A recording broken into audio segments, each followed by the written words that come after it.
So from the clapper to YouTube, TikTok is, yes, officially banned. You cannot access the site. You cannot connect to the site. That is something we will all have to take into deep hearts. As we know, Mr. Donald Trump, his inauguration is tomorrow, but don't you forget Martin Luther King falls on the Monday of the same day of his inauguration. It's something I had to look into future calendars and said, oh, why in the world would Martin Luther King Day be right on Donald Trump's inauguration? Don't expect Donald Trump to pay a tribute to Martin Luther King. We got to remember something. He's from a generation who wants things, and you can look this up. He loves the death penalty. The mass deportations, the tariffs, the inside internal revenue that he's talking about, creating his own income-sourced IRS division to collect those tariffs. Where that money goes and where the principles and policies of Donald Trump's administration go.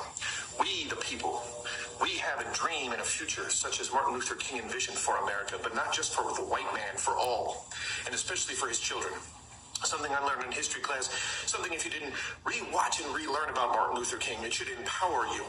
Because on Donald Trump's inauguration, he will be making it about himself, his administration, and not really much about anybody but the percentage of those on the conservative side and those on that agenda who want that percentage. And this is not about division. This is not about dividing. This is about uniting the remembrance that there are more in this country than those on the conservative side that just want to have a principle of one-sided views, of old conservative styles. Not that there's anything wrong with old conservative styles. In the South, the traditional conservative style would have been opening doors for people, being friendly and hospitable.